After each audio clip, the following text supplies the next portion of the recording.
following announcement has been paid for by the WZWA network.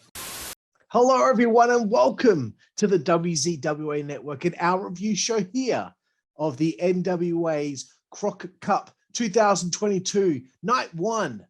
It's yours truly, Karlifornia, alongside the one and only Jooseyboy. What's going on, bro? Hey, yo.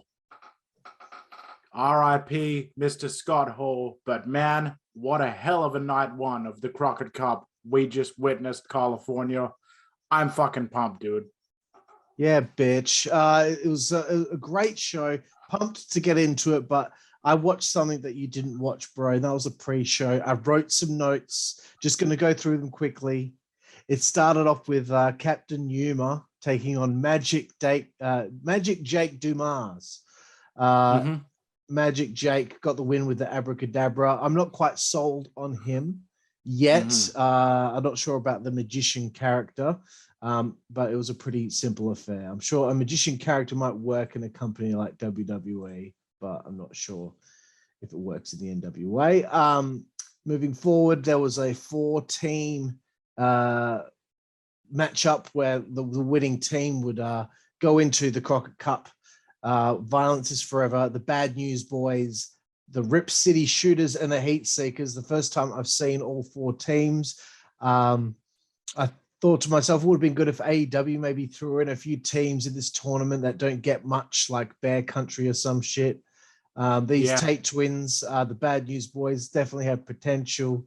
I really like that the NWA was doing their best to promote the indie feds these teams are from. NWA seem to be doing a lot for indies that others aren't. I also wrote, I hate multi-team matches, but this wasn't too bad. It was a flat finish, but as we know, the Tate twins, the Bad News Boys, got the win. Very good. And the final part of the pre-show, the Now took on the Briscoes in one of the first round matches of the Crockett Cup 2022 tournament. Watching the Briscoes wrestle is like watching Guns N' Roses in the early 90s. There's an element of danger and not knowing what's going to happen next. That's what I like about it. It was a great match. And obviously the Briscoes got a win with a solid finish with that frog splash elbow drop. Right. Finally, bro, let's get into it. Crockett Cup 2022 Night 1. Good start to the show. Nice little tribute to Scott Hall. David Crockett showed up at the beginning. What did you think about seeing Mr. David Crockett at the show, bro? Well, I've got to be honest with you, man. I thought it was a real classy touch. You know, I liked that Mr. Crockett came out. He was accompanied by the lovely young backstage interviewer there. And, you know, I thought that he looked like he was having a lot of fun and he was happy to be there. And I thought that it started the show off on the perfect note, to be honest with you, bro. Yeah, these shows, they always seem to bring in like a special guest. You know, they had Foley, the last one that we saw, and then before that we saw Ric Flair. So very nice to see Mr. Crockett out there enjoying himself. We start off the show here, bro, with one of the first round matches. The End taking on Hawx, Aerie or Aerie. I can't remember how they pronounced it. But it's Luke Hawx and PJ Hawx against a tag team that I know that you were very impressed with in the past, The End. What did you think of the opening contest, bro? Well, look, I continue to think very highly of The End. I think that, you know, they're a great throwback to a team like the Road Warriors, or even, you know, on the WWF side, obviously you had Demolition, just a couple of big hosses, but they sort of work a bit of a gimmick with the chain gear that they enter in. I thought that, you know, they kind of, they're an example of like working an old school gimmick, but still taking it seriously in a way that you're like, these guys actually could kick some ass. You know, I wasn't really a huge fan of PJ Hawx because I've been watching him since his very first match in the NWA. And, you know, but between back then at that first match and the matches that he was having here on this show, I mean, it's night and day. PJ Hawx has just come along so far. They did a great job in this match, bro, of establishing like PJ Hawx is the smaller guy. He's the least experienced in the match. He's Luke Hawx's son, which means that Luke Hawx, for his part, can't really objectively, compete in the match without worrying for the safety of his son. And they kind of took advantage of that. I thought it was some great psychology. I loved the finish to this match. I thought it really got the crowd, hyped up. I thought it was a great way to begin the proceedings. But what I liked even more, bro, was that after the Hawx Aerie, won the match, they did a good old-fashioned, the heel team, the end, didn't lose their heat. They beat the shit out of the Hawx brothers, not the Hawx brothers, sorry, out of Hawx Aerie, father and son. They take out Luke Hawx.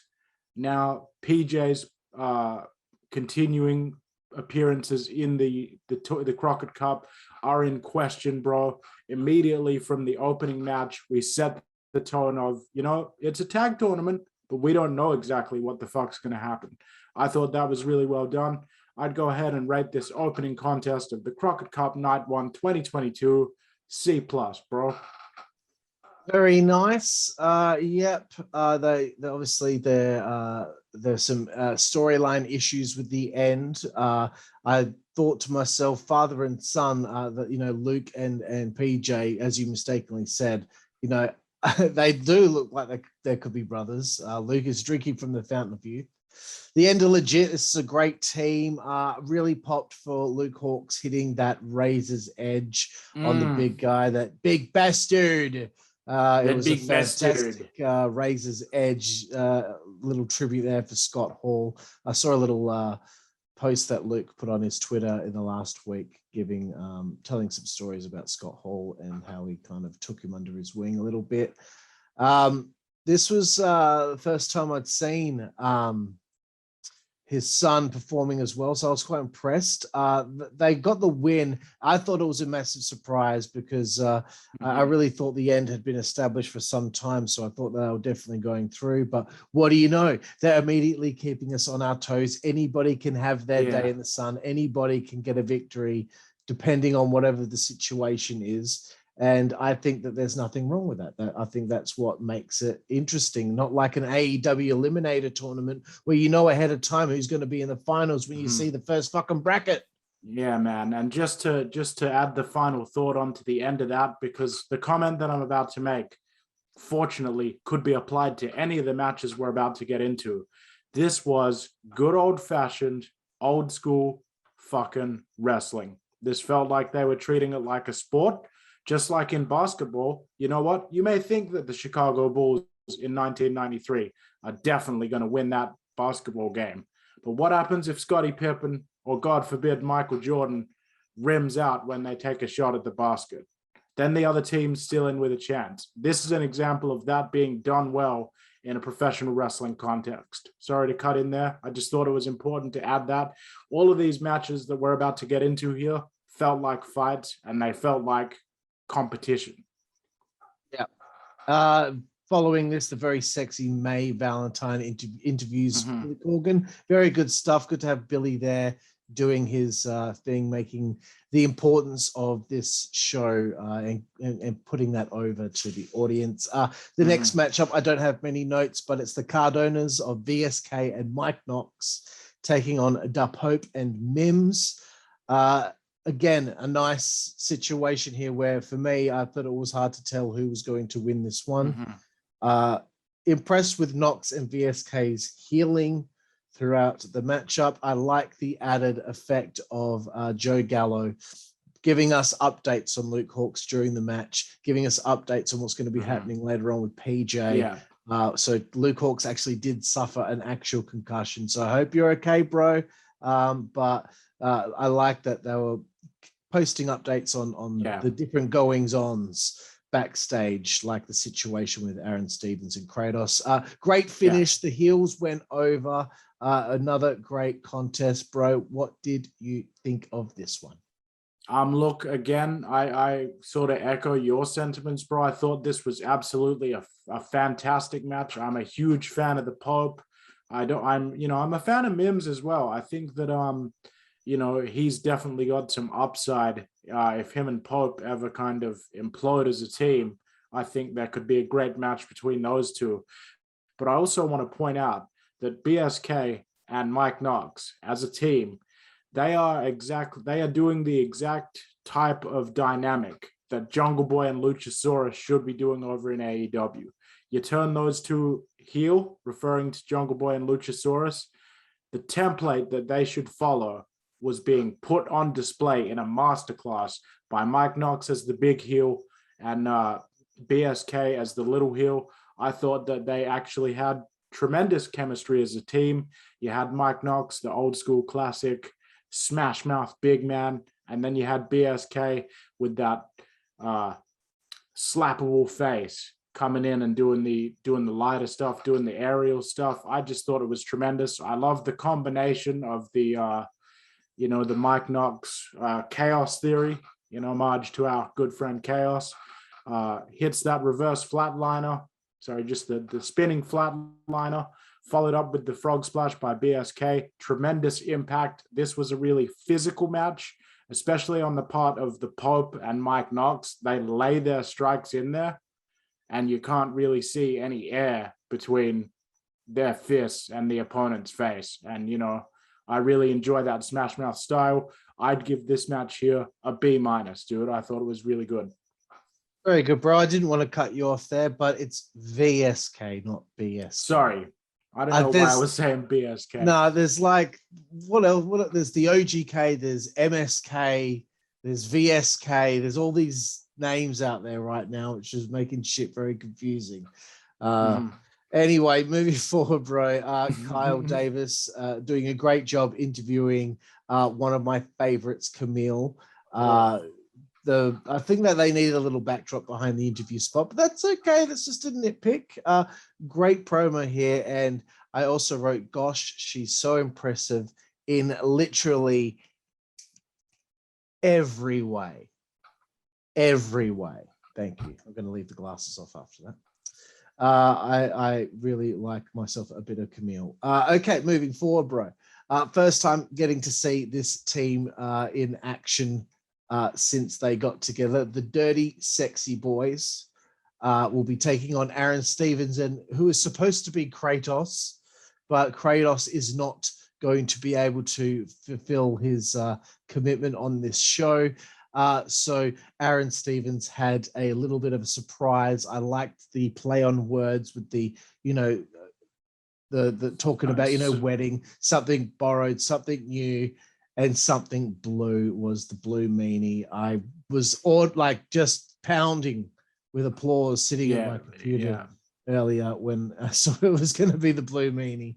But bro, what did you think of this outing here between these two teams?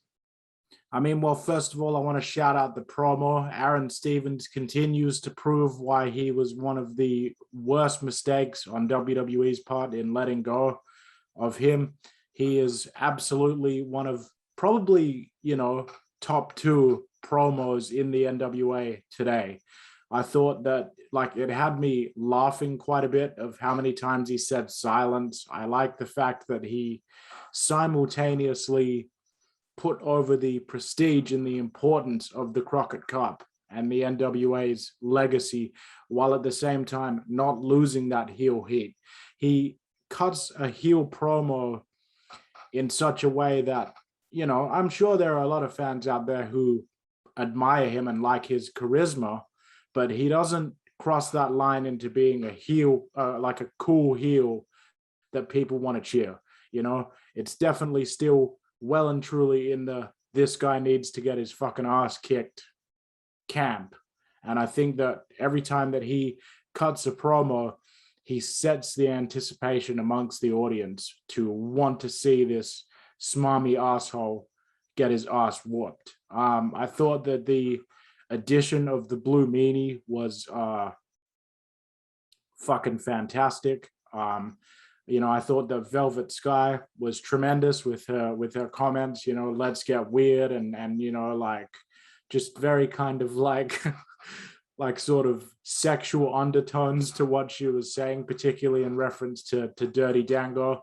So I thought that she and Tim Storm, especially, they have good chemistry on the announce booth. I think that they were having a lot of fun with this.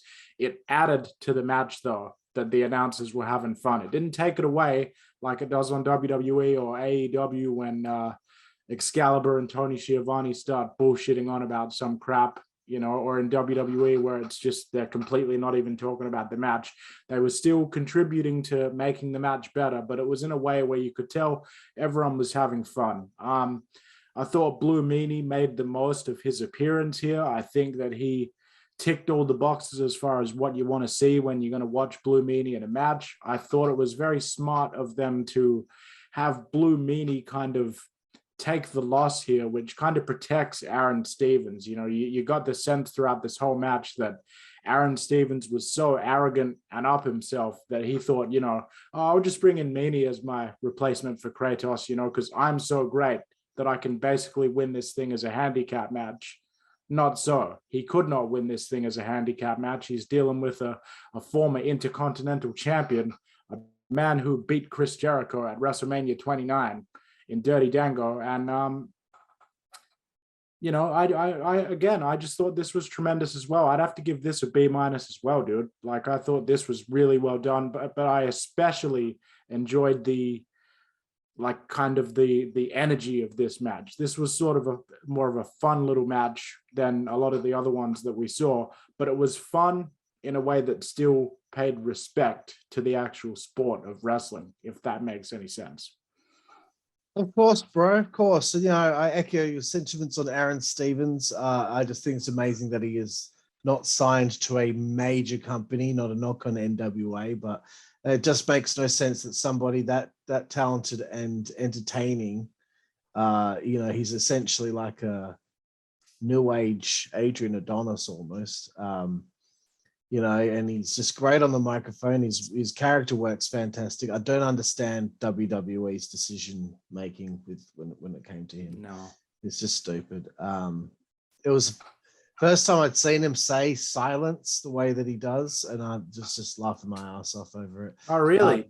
Yeah, I don't remember anything. This was basically the original Damien Sandow gimmick before they started trying to turn him into a goofy knob, and he managed to get over anyway. I wasn't really watching. Yeah. Blue Meanie, no fucking way. That's why I'm wearing the shirt right here.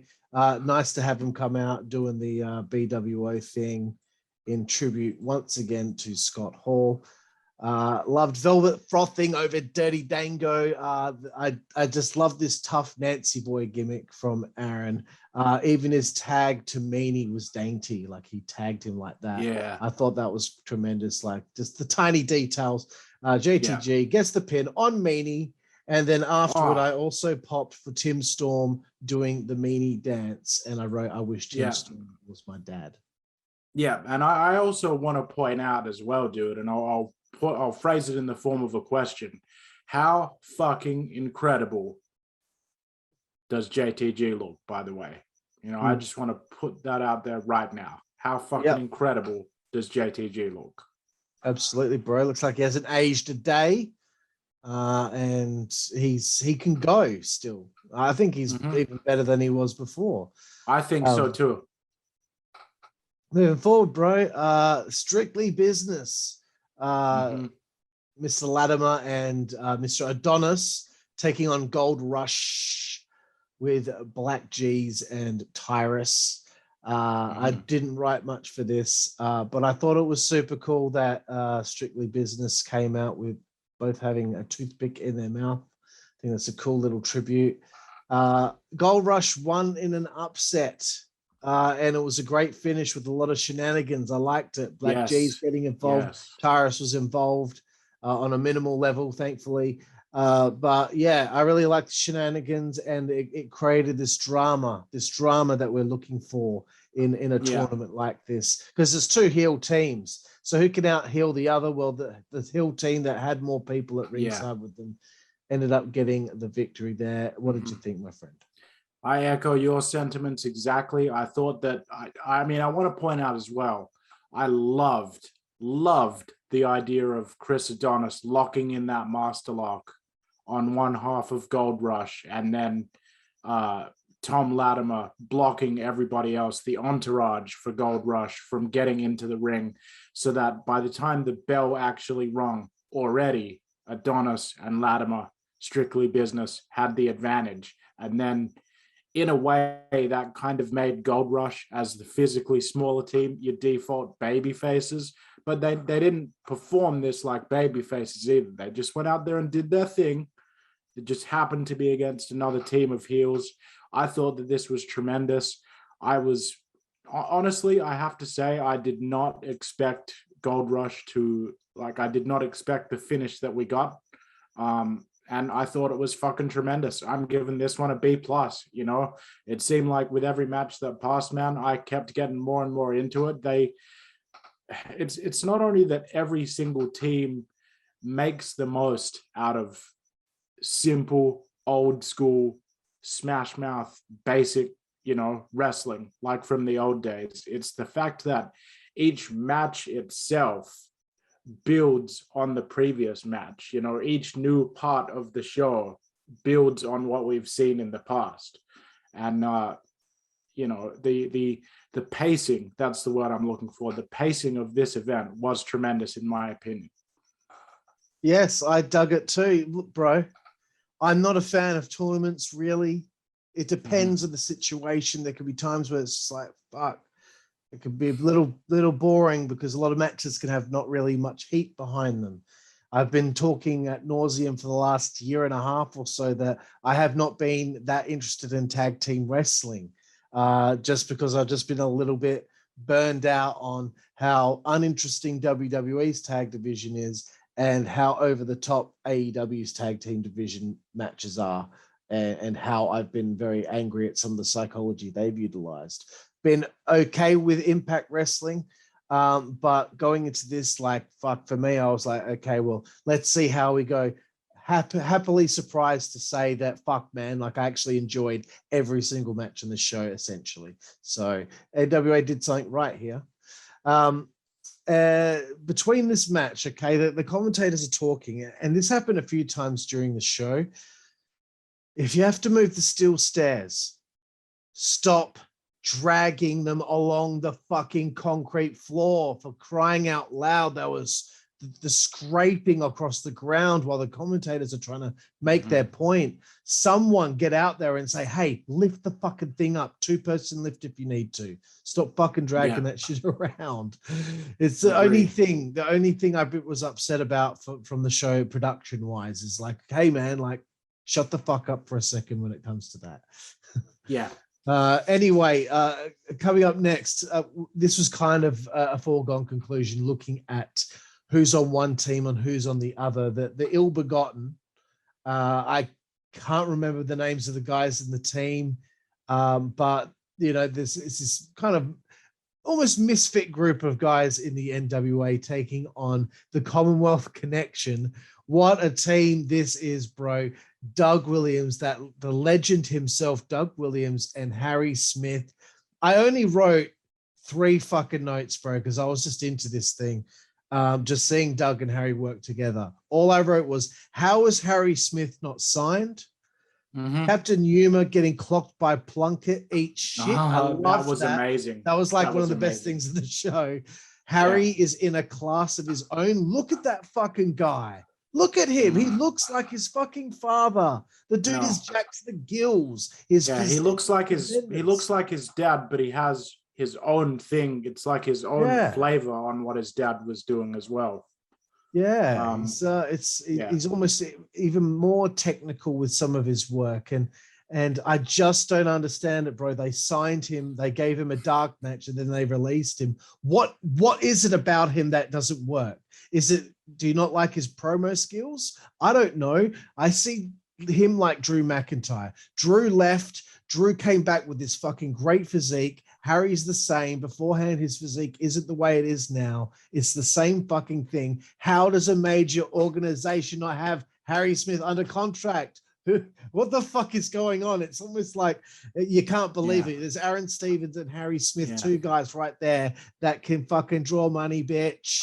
What did you think? But at the same time, in a way, you're kind of glad that they're in the NWA because it's so good seeing these guys ply their craft for a promotion that actually cares about old school, you know, sport-based wrestling.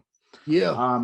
I agree. I think Harry Smith needs to be signed. I thought Douglas Williams looked fucking absolutely tremendous. Everything that he does in the ring is just so crisp and so, it's just the technical execution behind everything he does is so perfect, but he also lives the moment with everything that he does in terms of his facial expression and the energy that he's giving off. And, you know, you can just tell that years of performing all over the world have just given him this, that sixth sense that a lot of experienced wrestlers get, where they know exactly when to use this facial expression or that facial expression. They know exactly how to time everything down to the most precise millisecond to get the maximum reaction out of it and the maximum impact.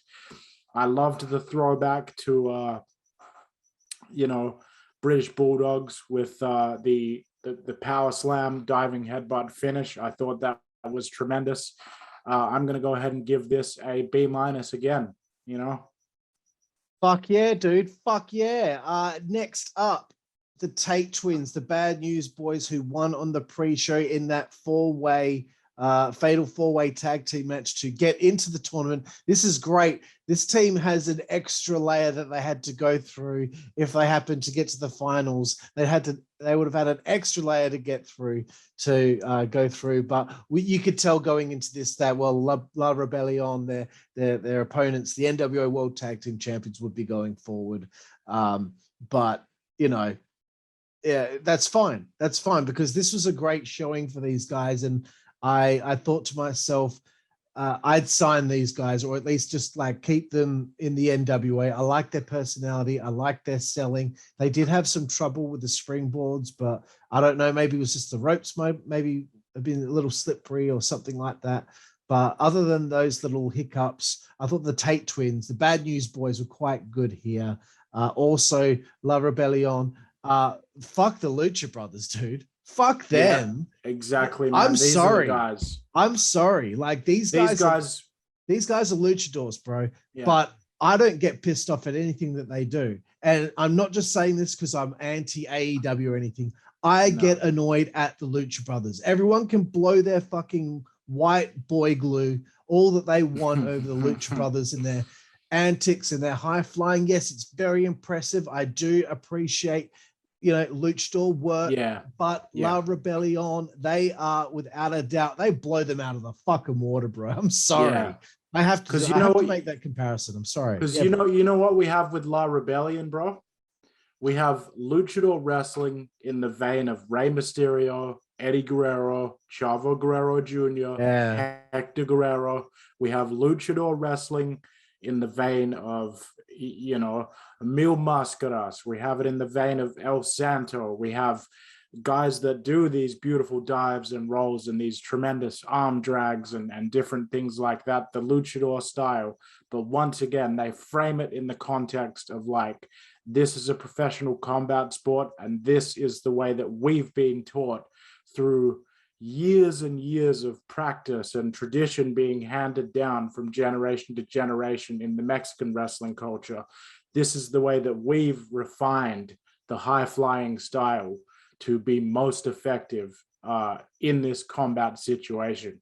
And that is the difference between people like, the Lucha Brothers over in AEW and La Rebelión right here. I agree with you. I think the Tate twins, tremendous. I think that they're going to be a great young up-and-coming tag team for NWA. I definitely hope that AEW doesn't try to swipe them. This is actually a good example of what you said of AEW could have thrown in a couple of, like, Dante and Darius Martin would have been great opponents for the Tate twins. I think that would have really been a fun little tag match, and it might have taught the Martin brothers to slow the fuck down a little bit as well. But in any case, that's neither here nor there. I'm going to go ahead and give this match a C+, bro. Yeah, cool, bro. Yeah, I thought the Mark of the Beast finish was great. Mm-hmm. So, yeah, good. And obviously the tag champions have to move forward in this tournament. But again, Lucha Brothers treat their matches like a whole one massive high spot. These guys pepper the high spots in here and there, but even so, they just keep on with the solid work in the ring. They don't hang their hat on fucking flipping and flopping all over the fucking place. Old man yells at Cloud, shut the fuck up. Okay, so May Valentine backstage with the Cardonas. Solid stuff. Glad they're going backstage every now and then. Did pop for Mike Knox talking about the fact that he and VSK should be having matching pants if they're going to be a team. That leads us into our next contest. The Fixers, who beat the OGK, Mike Bennett and Matt Taven.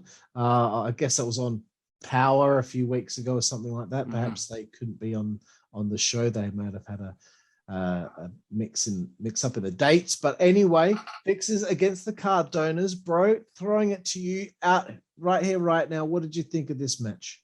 Man, this was my fucking, this, with the exception of VSK, this was my big Hawx tag match of the show. Like, to me, I was like, man, the Fixers are big, rough and tumble guys, but they've also got a little bit of agility. You know, you can see they can flip out of a back suplex attempt and land on their feet. They can do some agile stuff, which puts over the fact that they're athletes.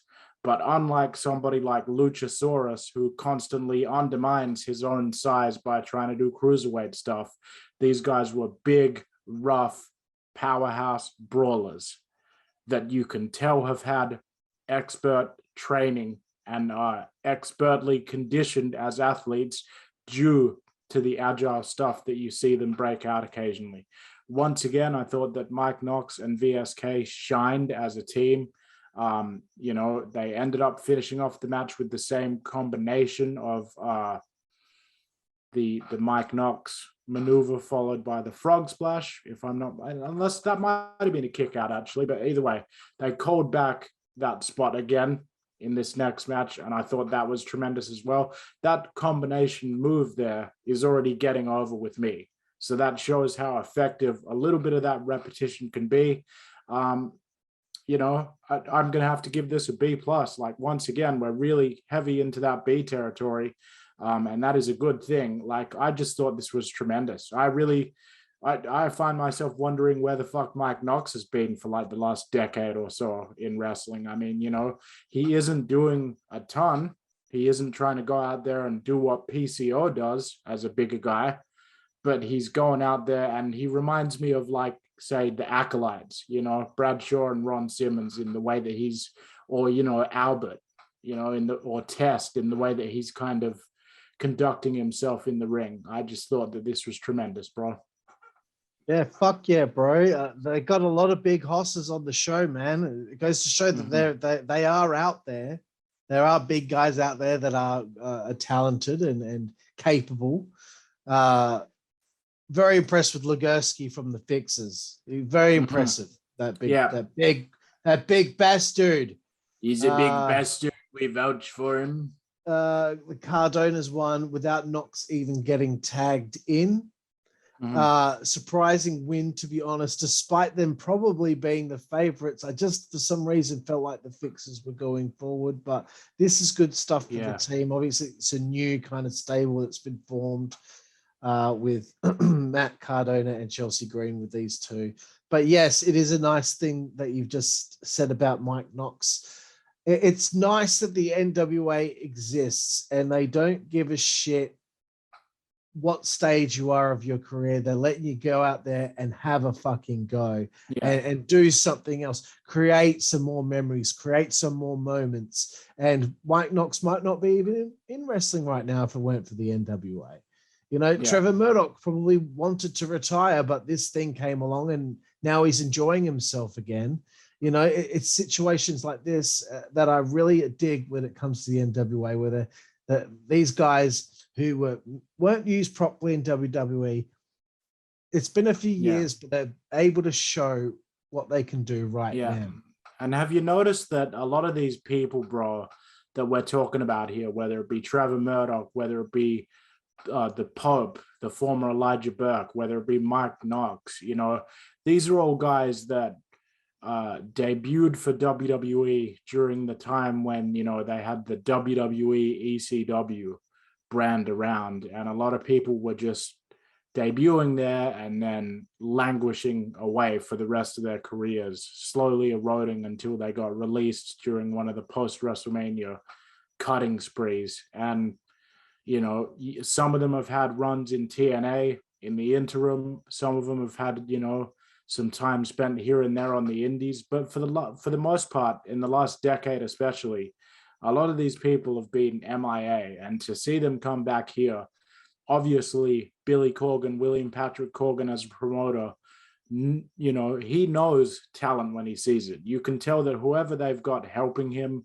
curate their talent, they definitely know the right things to look for, because they are, as you said, doesn't matter what point of their careers these people are in, they're letting them go out there and do the best that they can do, you know, according to their abilities, and you know, highlight their strengths and you know, cover up their weaknesses in the ring, whether it be due to lack of experience or whether it be due to age and injury and stuff like that. It doesn't matter.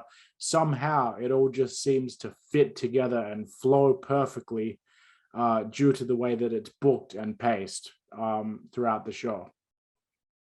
Yeah, good call, Brian. Like, there's always these things with wrestling fans that are like, I guess you could say, a pet peeve of mine, and that's how judgmental they are of people. The way that they talk about people. I saw someone say they were talking badly about the NWA, saying like, "Oh, it doesn't mean anything. It's not that good. You know, I don't watch it, but like I can just tell. You know, I mean, oh my God, they've got like Mike Knox and Trevor Murdoch and JTG. Like, you've got to be kidding me. Fuck you. Fuck you, you fucking cunt. These people have worked their asses off over the years. They don't deserve that kind of fucking attitude. Fuck you. You get in the ring then, you fat cunt. Yeah, and you know what? I'm going to say this. First of all, you fans that are doing that, this one is going right into one of your fucking eyes. And this one is going right up your fucking assholes. Here's the thing. The same people that say, "Oh, I don't watch NWA," but you can tell that it's not that great because look who they've got. They've got Trevor Murdoch. They've got JTG. They've got Mike Knox. You know, all those guys were just mid-carders in WWE. They're the same people that complain that the WWE isn't making Ricochet the fucking WWE champion. They're the same people that are expecting Cody Rhodes to show up at the end of WrestleMania and fucking challenge Roman Reigns after Reigns beats Brock Lesnar. Like, you know, there are literally people out there who think that if Cody Rhodes is indeed coming into the WWE, that he's going to go straight into that into that WWE title picture. And yet, but these same people have a problem with a big hoss of a guy or a ripped, jacked dude like JTG, you know, going in there and tearing it up in the ring for a smaller promotion. Fuck yourselves. Yeah, you're only as good as the creative and the content given to you. So if JTG has been placed on fucking WWE main event for 18 months and never does anything, then you probably think he's a guy that can't do anything. You know, that's up to you if that's how you want your brain to be trained. But that's how Marks think. That's how Marks exactly things. Exactly. Moving forward, bro. We're getting towards the end here. 3 matches to go. The Dirty Sexy Boys, as we're talking about JTG, Dirty Dango, with Velvet Sky frothing at the commentary booth, taking on Dem Boys, the Briscoes. Here we fucking go. Dem Boys are here, bitch. Fuck, bro. So pumped. I became a massive fan of the Briscoes after watching Final Battle last year.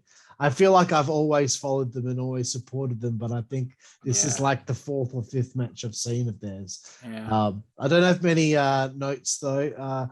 I just thought to myself, we're so lucky to have this style of wrestling still going right now somewhere with the NWA. JTG, again, he can go. These former WWE guys, yes, blah, blah, blah. It's good to see what they're capable of. Love the great Air Raid Crash and DDT combo from Dirty Dango. The dive from Dango to the outside was unexpected. Also, they got me with that redneck boogie. I thought that was going to be the finish. Me too. Great win. And as far as I'm concerned, this was the match of the show. What did you think, bro? It is the Briscoes and the Dirty Sexy Boys. I have to say, I disagree with it being match of the show. I think it was definitely fuck you then. It was definitely one of my top matches of the show as well. But you know, we haven't gotten to my match of the show just yet. However, man, I've been following the Briscoes as a team since about 2011. People that know about them would know that their home promotion was Ring of Honor. They can definitely wrestle that 1,000 miles a minute, high flying, you know, flippy, divey, indie style. They can adapt to wrestling teams in that style, but you can see that these guys are true pros because they can also easily fit their style into this NWA more traditional style of wrestling as well. They are just a consummate team. Like you said earlier on, there's that sense of danger. There's that sense that these guys may, in fact, legitimately just be not quite all there and just unhinged. That has been a feeling that has pervaded all of their matches ever since I've been watching them, and it was here again. You know, you got the sense that Dango and JTG, who have been in the ring with some of the greatest performers ever, almost felt like they were overwhelmed by the Briscoes' intensity. Not that they were outmatched, but overwhelmed by just how intense these guys are and how unhinged these guys are. That was kind of the psychological vibe I was getting throughout this.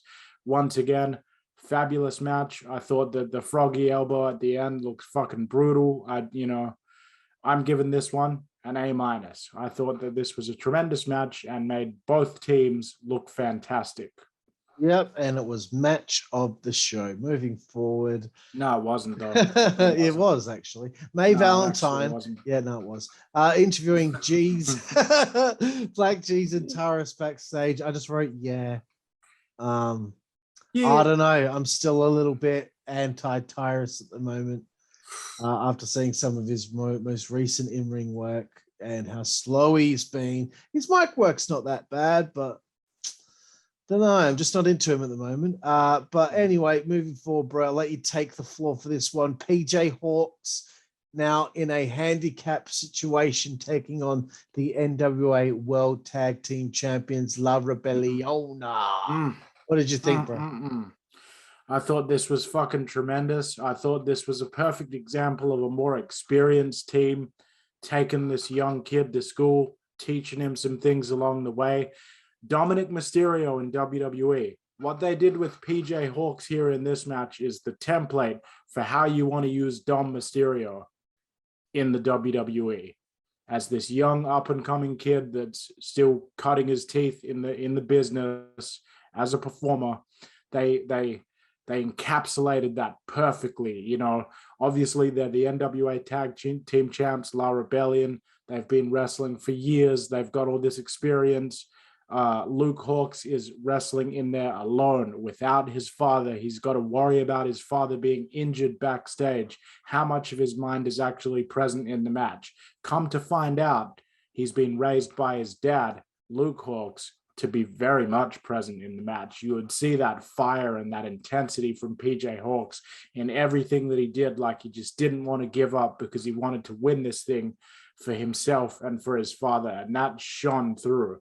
The fact that he kicked out of La Rebellion's finisher, the double team finisher of the NWA World Tag Team Champions, was the perfect way to elevate this kid to the next level. As Tim Storm said on commentary, and it's a legitimate comment that Tim made, he has improved with every match. He is starting to put on more size in comparison to, you know, where he was when I first saw him 2 years ago, when I first saw him have a match in the NWA with his dad.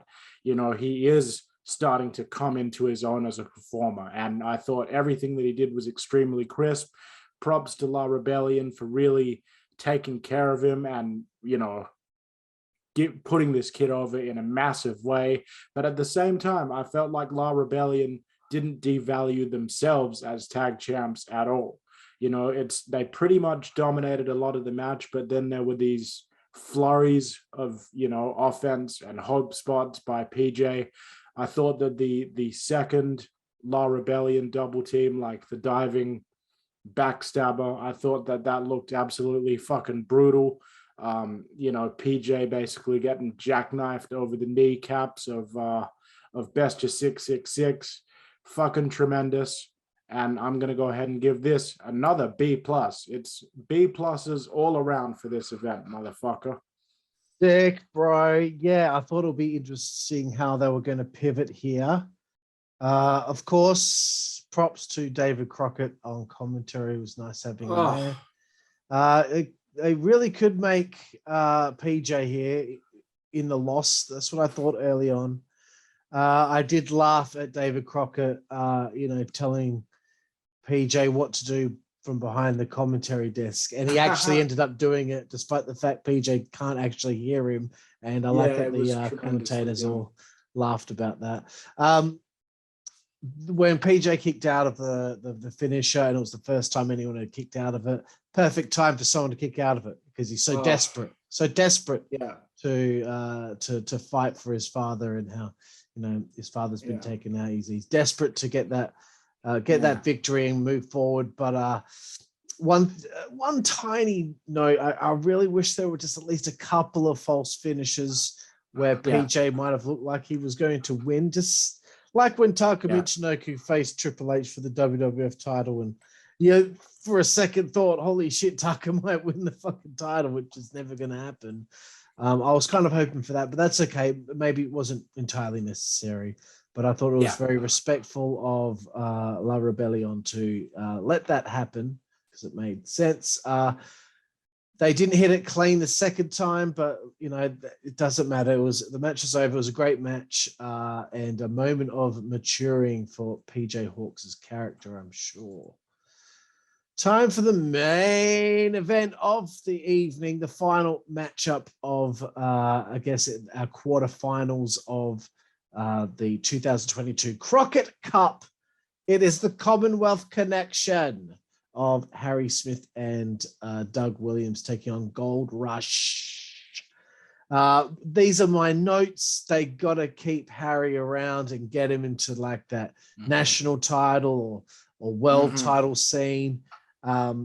He just reminded me so much of his father, even just some of his strikes and the way that he did things. His clothesline, it's all very similar. I love Harry's attention to detail. When he's got someone in an arm lock, he's working on the fingers, the wrist, the hand. He's doing it's the intricacy of, he's already got a hold in, but whilst he's got that hold in, he's locking in a second hold and then a third hold and then a fourth hold. Like, that's, you don't see that very often and have the opportunity to appreciate it. But he made sure to appreciate it, and props to NWA production for making sure that they got a good shot of it. Also, again, I'm very impressed with Harry Smith. He's probably my MVP of the show. The constant shaking off of the knee, because he's selling the knee all the time, no matter what's going on. He always goes back to that knee. He's trying to get that knee better because it's been worked on the whole match. He's constantly can just tell that he's paying attention to it and making sure that if you're watching, then you're paying attention to it and you're forgetting the fact that this is all not real. It was a great finish. Happy that they won, because I want to see more of this Commonwealth connection. I think that this can go places. This can be something for, you know, at least the near future, for a little while. And I just wrote, this is what the Crockett Cup should be all about. You've got your established teams, but then you've got teams that are just two guys that are great wrestlers that decide to get together to see if they can win this thing. And of course, with them both being so experienced and good at what they do, they would advance to this spot on in this tournament, despite the fact that don't forget Rushhh have been together longer. Don't forget that Doug Williams, you know, British invasion in TNA with Nick Aldis. There's that UK connection with Harry Smith, obviously British Bulldog being his father. Yeah, I agree so far with everything you're saying, though. It's on point. Yeah, Brian, I believe that it was supposed to be Aldous and Williams as a team of the tournament, but Aldous got a title shot at Cardona instead. That was all I had for the main event, bro. What did you think of Commonwealth Connection and Gold Rush? This was my match of the show. I thought that Commonwealth Connection were by far the most credible team in this thing, and that's not a knock on the other teams. It's just a testament to how this team of British Bulldog Jr., Harry Smith, and Doug Williams just fucking works. It just works on so many levels. It works on a legitimacy level. It works on a chemistry level. It works on a technical level. And I think that Gold Rush were the perfect opponents to put him in there with in this final match, because they'd already taken a beat down from Strictly Business earlier on in the event, sorry. So it's going to soften them up. You know, both teams have already had a match. And ultimately, I think that it came down to that expertise, that exquisite technique on the part of Harry Smith and Douglas Williams, that extra edge of experience that those two guys had overall as performers, that perhaps Gold Rush, as good as a team as they are still lacking at this point in their career. There is no substitute for experience. You know, that's the old saying. And I think that the psychology of this match was basically built around that. This was my favorite match of the show.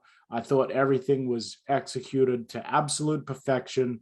I think Douglas Williams, you know, I want to see him back around in the NWA as well. I want to see him in a singles match against guys like Trevor Murdoch. I want to see Harry Smith in a program with Aron Stevens. That is what I want to see. I want to see, you know, I want to see that British toughness and that technique and that finesse go up against the smarmy heels like Aron Stevens. And I want to see it go up against the powerhouse brawling of guys like Mike Knox.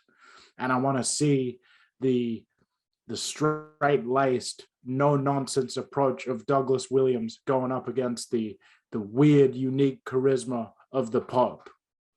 And that's just talking about singles matches. That's not even scratching the surface of what these guys can do as a team.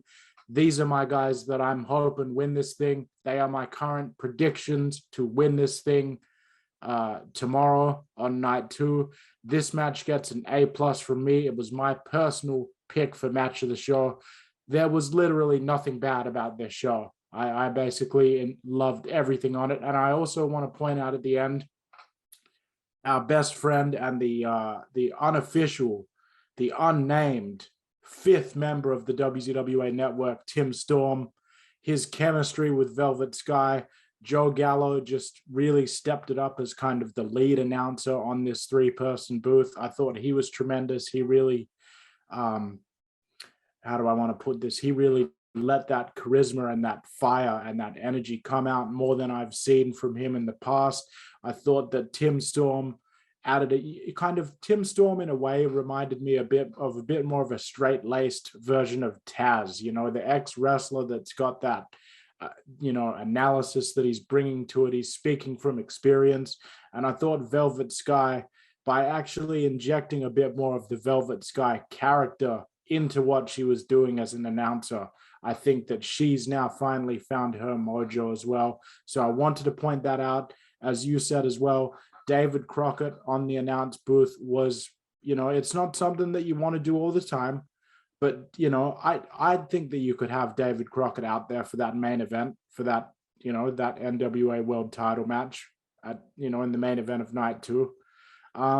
Yeah, I mean, there's nothing more to say, really. I thought this was an outstanding professional wrestling event, and it felt like it went a lot faster than it actually was. This went for just under 3 hours, but it felt like it only went for about an hour and a half because it just breezes by. You just find yourself looking forward to the next match, not groaning and going, oh, so refreshing after what we just watched at fucking Revolution, dude. And there were literally people out there saying that Revolution was going to blow WrestleMania out of the water. I reckon the only product out there that's even close to captivating me the way that WrestleMania is going to is probably the NWA. It just ticks all the boxes for me as a fan. Yeah, bro. There was 10 matches on the main card. And the show was like the last 20 minutes of the show was fucking a post show. So this is essentially 10 matches of 2.5 hours. Yet we get around the same amount of matches in AEW and it goes 4 hours. Oh, and like WWE, you might actually get like 7 matches and it will go 4 hours because I don't know what it is. They just fucking plod along like nobody's fucking business. But you know, that's just something that the matches didn't feel like any of them went too short, but like none of them outstayed their welcome either. Yeah, I just never noticed anything and thought to myself, geez, this is going a little bit long. You know, or geez, of course they're going a bit long here because they got more spots that they need to fucking throw in there. No, everything felt like it went for the amount of time that it should. And I don't see a problem with that. I don't see why you can't have a 10-match pay-per-view be done within 3 hours. And again, it was like 2 hours and 35 minutes or 37 minutes that this show was, you know, taking place with actual matches either in progress or still more to go.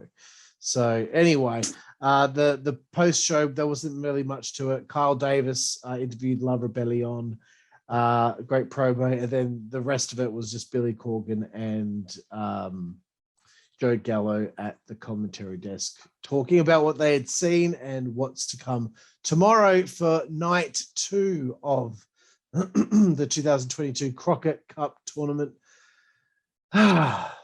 Well, Juicy Boy, it's time for that moment of the show to give your final thought and rating out of 10. All right. Well, my final thoughts, I couldn't really sum it up better than what I just said at the end. I mean, as I mentioned just a moment ago, it ticked all of my boxes. It made me interested in wrestlers that I wasn't previously interested in. It showed me a different side of wrestlers that I was already interested in. It created some new dynamics between wrestlers that perhaps needed a fresh coat of paint. It created some questions going into night 2, because this was night 1 of a 2-night thing. It went a long way towards showing exactly what NWA has to offer as a product, and it also paid proper respect to the legacy of the National Wrestling Alliance. This event fucking shat all over Revolution 2022. You can say that we're WWE stands or that we're just trying to shit on AEW or whatever. That is not true. There have been things that we loved from AEW. I mean, there were even a couple of matches from there that we loved. There's things we like and dislike about all promotions, but I'd say out of all the products, for me personally going in wrestling today, NWA is the only one that I can say nothing about it pisses me off, because even when they don't quite hit the mark, it's not for lack of trying. Their heart is always in the right place. They never do anything stupid for no fucking reason. This show is a 9 out of 10 for me. Fucking fight me. Fight me. Send your hate tweets to @Jooseyboy, bitch. Yeah. For myself, I think I'm going to give it an 8. I'm going to give it an 8. Fantastic show. I think this is the second best pay-per-view I've seen this year. And it's only night 1. The first best pay-per-view of the year, I don't give a fuck, Hard to Kill. Impact's Hard to Kill is still the best pay-per-view. Great show. Yeah. Great show. No doubt about it, bro. So yeah, I'll give it an 8 out of 10. But yeah, thoroughly enjoyed it. And we've still got another show to go tomorrow. So we'll be back for night 2 of the Crockett Cup tomorrow. Thanks, Juicy Boy, for joining me here. Let everyone know where they can send your hate tweets to once again. Yeah, well, if you want to, send your fucking hate tweets out to me, tell me how much you fucking disagreed with me. Tell me how much you want to suck the Lucha Brothers buttholes. You can send those hate tweets to @JuicyBoy, and that spelling is JOOSEYBOY. And I'll see you on social media, folks. Yep. Excellent stuff. And you can find me on Twitter at Karlifornia WZWA. That's Karlifornia WZWA. Find the WZWA network everywhere. Just type it in WZWA network. You will find us fucking everywhere. Yeah. Everything you could possibly imagine. We're all over the We're place. there. We're on MySpace. Yeah. We're on DeviantArt. We're on Pinterest. I don't know why we're on everything like on such a degree like that, but we just fucking are. So again, Juicy Boy, thank you for your time, bro. Yep. My fucking pleasure, dude.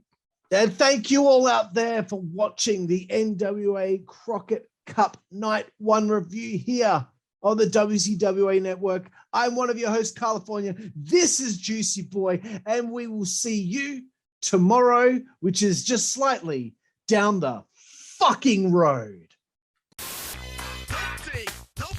Network, that's the way we play. Good God Almighty. Network, that's the way we play. Get puppies. Network, that's the way we play. Get. The following announcement has been paid for by the WZWA network.